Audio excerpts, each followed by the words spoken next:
You know, as much as I enjoy talking about Moral Oral, you guys might be surprised to find out I didn't even actually know about the Moral Oral special until I started researching the series. So the first time I actually got to watch it was right around the time the second season review came out. And with that said, actually getting to watch the special with a completely unbiased and analytical viewpoint was a pretty great feeling. And how did I end up feeling about the special? Well, it was okay. Not great, not terrible. Which is kind of a shame because I think if it was one or the other, this review would have been a lot easier for me to write. But I'm here to do my best to talk about the special, so just sit back, relax, and let the screen monkey do his dance. Going into this, I was incredibly optimistic as I just got off a 3-season binge of one of my favorite shows on television. By the way, I promise I won't call every show I talk about one of my favorite shows on television. I just happen to start talking about reviews about shows that I really enjoy. Anywho, this special had a lot of significance for me personally because it was the first new piece of media that involved Moral Oral in years. It was actually crazy learning about it 8 years later. But I'm actually glad it took me so long to learn about it because my stupid child brain really couldn't comprehend the complexities of Moral Oral when I watched it while I was younger.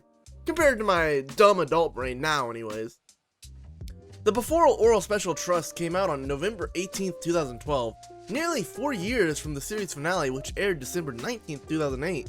And contrary to the name of the special, it still stars Oral Puffington, only now as a 4-year-old boy who knows nothing about the world, and when I say nothing, I really mean nothing. This kid hasn't even learned about the concept of God in Moralton! Moralton! He actually has replaced his unwavering faith in religion with an unwavering faith in what other people tell him. The concept of doubt doesn't even exist in this kid's mind. Whoops, it seems like I just felt like got hurt. Well, that can't happen, right? So yeah, Trust is an accurate subtitle for this special. Alongside learning more about Oral, we do get to see some of the other characters in Moralton. Unfortunately, as this is a prequel, a lot of the character growth that made me love the characters was reset, which is understandable, just a little disappointing for me. The special does have a couple different plot points that get tied together by a vague notion of trust. For example, we do get Oral meeting his grandfather, Arthur, and learning what type of man he is. Alongside that, we learn about Shapey's origins and even get to see the point in time where Oral learns about God. All in all, these are 3 great plot points that the special decided to tell. Well, 2 great plots and a shot of stop frame going to town on Blobberta. I don't think I'm allowed to show that on YouTube. The special starts with Oral repeatedly falling off a tower hurting himself, but his friends tell him he's not actually getting hurt, so he repeats what he's doing over and over again. This is a good scene aside from the comedy because it does show how corrupt Moralton was even before the start of the series. As this is going on, we get to see Stop Frame let loose a glop frame inside Blobberta literally. Then we get a flash forward to Clay learning Blobberta is pregnant. He of course denies this, which he is right about in this case, which is rare for Clay. So as Clay is having a panic attack over the fact that he has to take care of Oral and his pregnant wife, he comes to the conclusion Oral should meet his grandfather. Which is a bit of a plot hole because Blobberta should think Clay's dad is dead at this point in the special. I'll talk more on that later. So Clay drops off Oral and races off without even explaining a thing to his father, which is absolutely something Clay would do. Anyways, Oral and his dad quickly bond and we get a nice montage of Oral learning different things from his granddad. Oh god, not the chickens, anything but the chickens. Okay, nothing bad happened with the chickens. Dear God, what is that? I can't get past one review of this dang show without being traumatized. So one day while Oral and his granddad are hanging out, his grandpa finds out about Oral's disposition of trusting everything people say. This leads into a heartwarming conversation where Arthur and Oral discuss what it means to need proof for something. So Oral learns to ask for more information about untrustworthy things, which is honestly more character development than he gets in the entire first season.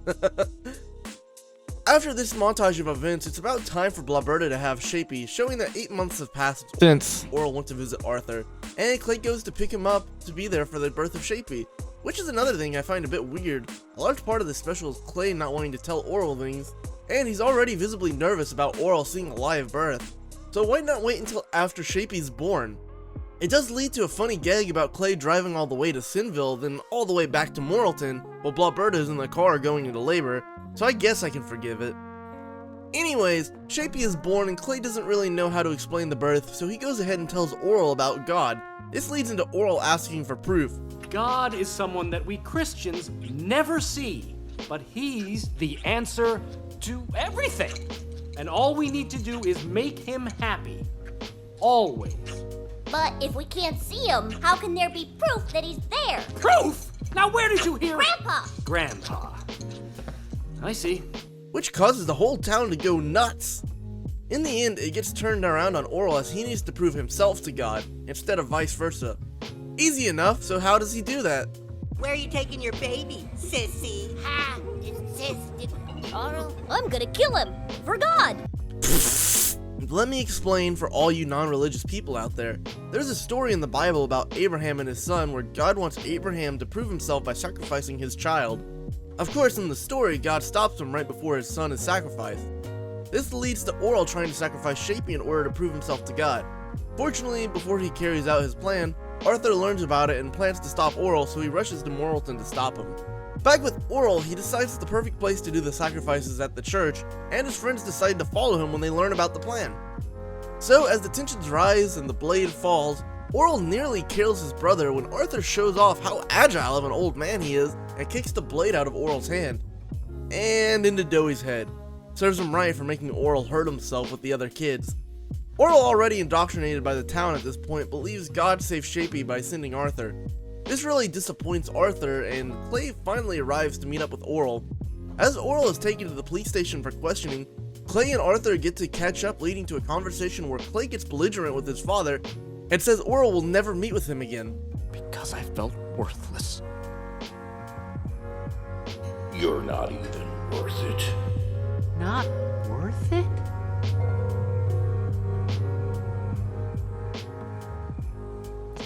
But now I know that's the answer to every one of his questions. I never want you to see Orel again. When Orel comes out, Clay has him disown his grandpa, but secretly Orel shows that he has retained his growth over the time with Arthur and gives him a wink as he sets off. A really heartwarming end to the episode, all things considered. So why do I have such mixed feelings on it?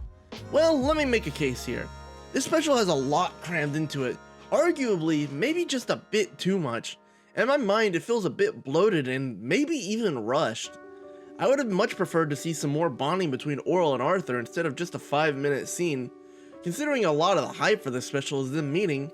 Instead, we have 5 minutes devoted to the meeting between those two, 5 minutes devoted to Orel learning about God, and 5 minutes devoted to the idea of Shapey being conceived, with the rest of the time filling out the gaps in between the other plot points.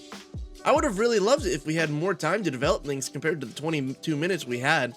Hell, it was 4 years coming, just air it without commercials like you do with other specials. Now, I don't blame the creators at all. They worked with what they had and I still like the product. I just don't know if I love the product. But I am sure I am in the minority here, so let me know what you guys think of the special, I really want to know. But as a little bonus for coming this far with me on the moral Orel journey, I want to end it on a bit of a sad note, just like the source material. Let's talk about the lost episodes, specifically the ones that are less well known, because abstinence is cool and all, but it really doesn't interest me that much as it's a doughy episode. So there are a couple ideas for the series going forward. In fact, there's going to be a character dynamic change where Arthur was going to catch a terminal illness and move in with the family, which leads to a fight between Blauberta and Clay because she was told he was dead when they got married. Which is the little plot hole I talked about earlier, but these episodes were conceived before the special, so I understand if something's got changed between them and it. We also get to see some more character growth from Orel in them because the plan was to have Arthur die and cause Orel to enter a pseudo-goth state at the loss of his granddad, which would have been a really interesting route to see take shape. Of course, following season 3, we would get to see some more episodes featuring other characters, such as Miss Sculptum and the dropped baby subplot on her twins. Hell, we would have even been able to see Blauberta get into a non-abusive relationship with Officer Papermouth, and I know we didn't have time for it with the cancellation, but we could have gotten an episode with Blocky and Shapey bonding, and even mellowing out from the connection. And finally, there was an idea for Reverend Putty to get into a relationship. But unfortunately, instead of all these developments, we just gotta skip forward in the final episode, something I'll always be kind of bummed about. But that's it. That's really all I have to talk about Moral Orel for now. One day we might come back in the future, but for now this is a bittersweet goodbye to one of my favorite shows on television. I'll miss you, Orel, and in a sick way, I'll also miss the residents from Moralton, with all their flaws and delusions, because ultimately, the flaws that we have are what make us human, and that makes Beforel Orel one of the most human shows on television. I'll see you guys in the next review. Hope to see you there.